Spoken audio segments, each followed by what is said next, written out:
प्रिय विद्यार्थियों, स्वागत है एक और शानदार वीडियो में। विद्यार्थियों, इस वीडियो में हम देखने वाले हैं जो आपकी बेसलाइन आकलन लिए जाने वाले हैं। जैसे कि आप जानते हैं 19 तारीख से आपके बेसलाइन आकलन स्टार्ट होने वाले हैं। तो इस वीडियो में हम देखने वाले हैं जो आपका विज्ञान का कक्षा 8 का बेसलाइन आकलन है, उसका संपूर्ण सॉल्यूशन मैं आपको इस वीडियो में बताऊँगा। ठीक है, तो स्टूडेंट वीडियो को पूरा देखिएगा। यहाँ पर आप देख पा रहे हैं समय 3 घंटे रहेगा। माध्यम हिंदी दिया गया है, पूर्णांक 50 नंबर का है। विषय है विज्ञान एवं प्रौद्योगिकी। ये आपका कक्षा 8 का प्रश्न पत्र है। ठीक है, तो सभी प्रश्नों का मैं संपूर्ण हल इस वीडियो के माध्यम से आपको प्रोवाइड कराऊंगा, जिससे कि आप अपने एग्जाम में बहुत ही अच्छे अंक ला सकें वो। ठीक है, तो चलिए स्टार्ट करते हैं वीडियो को। देखिए, पहला क्वेश्चन आपका दिया गया था जो कि है खाली स्थान।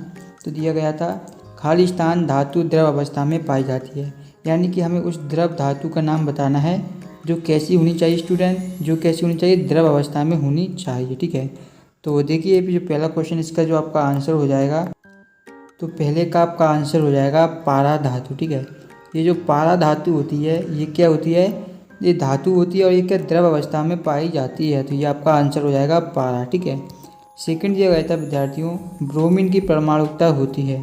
तो ब्रोमीन क्या होता है, द्विपरमाणविक होता है। तो ये आप द्वि लिख सकते हैं या दो परमाणविक भी आप लिख सकते हैं। ठीक है, ये आपके ऊपर डिपेंड करता है, दोनों में ही आपको अंक पूरे मिलेंगे। ठीक है, थर्ड दिया गया था दंत विशेषक खाली स्थान दर्पण का उपयोग करते हैं। क्या वो उत्तल दर्पण का उपयोग करते हैं या वो अवतल दर्पण का उपयोग करते हैं, ये हमें बताना है। ये आपके दो ऑप्शन यहाँ पर दिए गए हैं।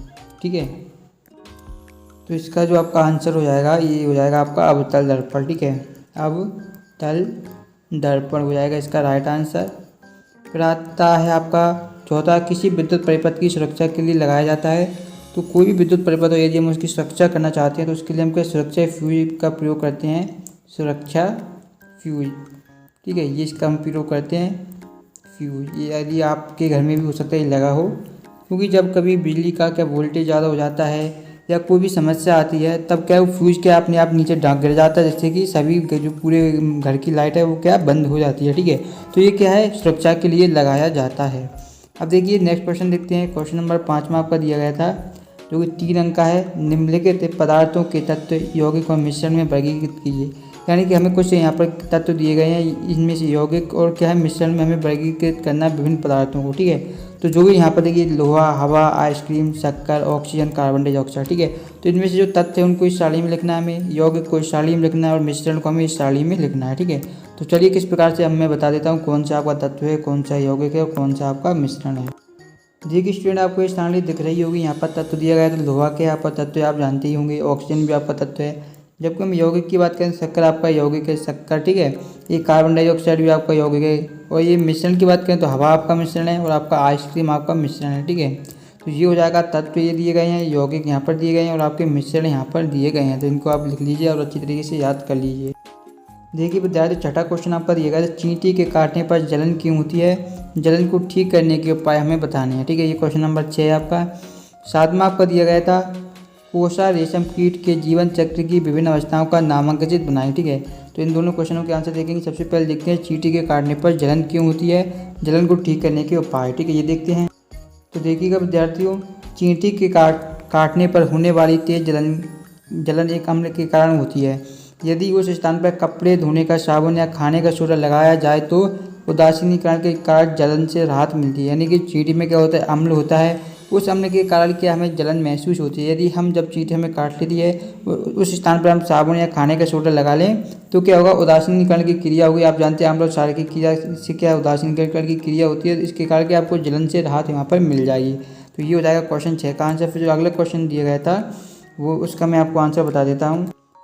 तो विद्यार्थियों, आप देख पा रहे होंगे हमें बताना था कोला रेशम कीट का जीवन चक्र। तो यहाँ पर देखिए ये आपका दिया गया है अर्जुन वृक्ष। ठीक है, शिशु कीट, अंडे, लार्वा, यहाँ पर पत्तियों पर लार्वा, कोकून और कोकून में प्यूपा। तो ये आप इस तरीके से इसका जीवन चक्र होता है कोला रेशम का। ठीक है, इस तरीके से यहाँ पर यहाँ से आता है, उसके बाद ये घूमता रहता है, इस चक्र लगातार इसी प्रकार आगे बढ़ता रहता है। ठीक है, तो ये होता है आपका कोला रेशम कीट का जीवन चक्र। तो ये क्वेश्चन नंबर आपका 7 का ये आंसर कंप्लीट हो गया। ठीक है, अब हम देखते हैं क्वेश्चन नंबर 8 कौन सा दिया गया है। क्वेश्चन नंबर आपका 8 दिया गया था कि चम्मच के दबे हुए एवं उभरे हुए भाग में अपना चेहरा देखने पर प्रतिबिंब का आकार कैसा दिखाई देगा, गोलीय दर्पण के कोई दो उपयोग लिखिए। तो देखिए क्वेश्चन नंबर जो 8 का जो आपका आंसर हो जाएगा वो यहाँ पर दिया गया है। देखिए, बड़े चम्मच के दबे हुए भाग में अपना चेहरा देखने पर प्रतिबिंब आपको क्या बड़ा, जबकि उभरे हुए भाग में प्रतिबिंब देखने पर आपको छोटा दिखाई देगा। फिर तक गोली दर्पण के उपयोग के बारे में बात करें तो उत्तल दर्पण का उपयोग वाहनों में ड्राइवरों के द्वारा अपने पीछे के वाहनों को देखने में किया जाता है, और अवतल दर्पण का उपयोग दंत विशेषज्ञ दंतों का बड़ा प्रतिबिंब प्राप्त कर रोगों की जानकारी प्राप्त करते हैं। तो ये क्वेश्चन नंबर 8 का आंसर हो जाएगा। ठीक है, अब देखते हैं क्वेश्चन नंबर 9। क्वेश्चन नंबर 9 दिया गया है आपका, यहाँ पर देखिए दी गई सारणी को हमें पूरा करना है। ठीक है, यहाँ पर दिया गया है नींबू, तो नींबू में हमें अम्ल बताना है। यहाँ पर खालिस्तान दिया गया है यानी मौलिक अम्ल किस में होता है ये बताना है हमें।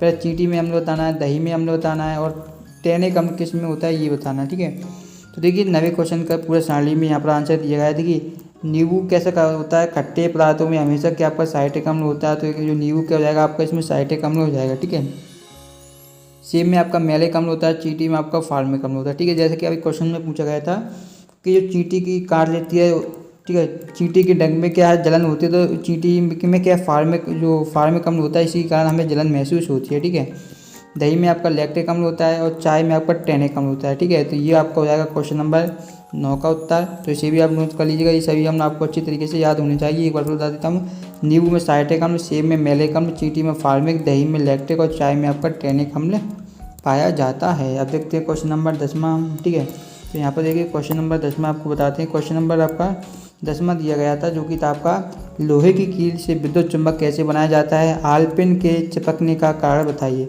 यानी कि जो लोहे की कील होती है उससे हम विद्युत चुंबक कैसे बनाएंगे, और आलपिन के चिपकने का हमें कारण भी बताना है। ठीक है, तो देखिएगा क्वेश्चन नंबर ये आपको कौन सा था, क्वेश्चन नंबर 10 था।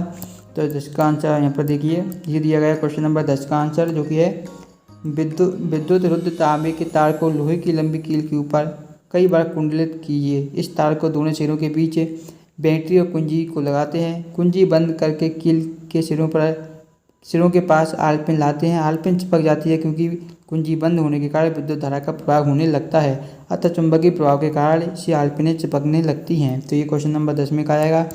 अब यहाँ पर आपका खंड बा दिया गया है। खंड बा में देखिए यहाँ पर खंड बा दिया गया है। 11वां क्वेश्चन है, 2 या 2 से अधिक पदार्थों के नाम लिखिए। ठीक है, तो 2 या 2 से अधिक पदार्थों के नाम लिखने हैं, तो आप यहाँ पर लिख सकते हैं। बहुत ही सिंपल क्वेश्चन है। देखिए ये आपका हो जाएगा 2 ठोस पदार्थों के नाम आपको हो जाएंगे लोहा लकड़ी, और द्रव पदार्थों के नाम हो जाएंगे तेल, दूध और पानी। ठीक है, यहाँ से 2 से अधिक भी लिख दिए हैं हमने।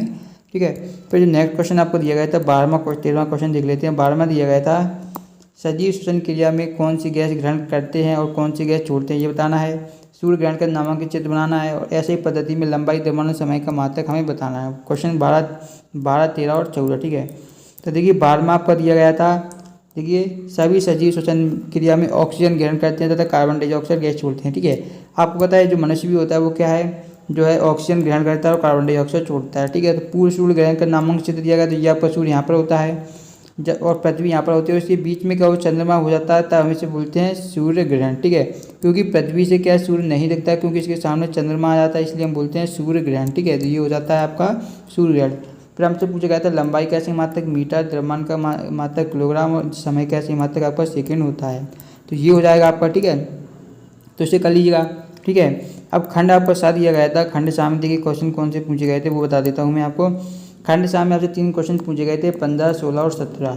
15 पूछा गया था, ऐसे 2 पौधों के नाम बताइए जिनकी पत्तियों को हम खाते हैं। ठीक है, और गंदे पानी को शुद्ध करने हेतु आप क्या क्या उपाय करेंगे। और लास्ट है आपका, अपने आसपास पाए जाने वाले किन्हीं 3 पालतू जानवरों से प्राप्त होने वाली चीज़ों के नाम लिखिए। तो 15, 16, 17 तीनों क्वेश्चनों के आंसर बहुत ही सिंपल तरीके से आपको यहाँ पर बताए गए हैं। 15 का आपका आंसर हो जाएगा, ऐसे पौधे की पत्तियाँ हटानी जिन्हें हम खा सकते हैं। देखिए पालक को हम खा सकते हैं, और लाल भाजी होती है उसको भी हम खा सकते हैं। ठीक है, इसके अलावा ऐसी और भी पौधे पत्तियाँ जिनकी पत्तियों को आप खा सकते हैं, तो आप वो भी लिख सकते हैं। ऐसा नहीं कि इन्हीं को आपको लिखना है। ठीक है, ऐसी कोई कंपलसरी बात नहीं है। ठीक है, फिर आता है गंदे पानी को शुद्ध करने के लिए निम्नलिखित हम उपाय करेंगे। पहले उबालेंगे, उनको छानेंगे, फिर फिटकरी में डालेंगे, और फिर फिल्टर द्वारा साफ करेंगे। तो इतने उपाय कर सकते हैं। फिर आपका दिया गया था जो लास्ट क्वेश्चन था, तो देखिए एक आपका गाय हो जाएगा, जो कि जिससे हमें दूध प्राप्त होता है। भैंस से भी हमें दूध प्राप्त होता है, बकरी से भी दूध प्राप्त होता है, और मांस भी हमें प्राप्त होता है। तो ये क्वेश्चन नंबर 17 का आपका आंसर हो जाएगा। ठीक है, इस तरीके से जो आपका विज्ञान का पूरा था आपका बेसलाइन पेपर, वो पूरा मैंने आपको यहाँ पर बता दिया है।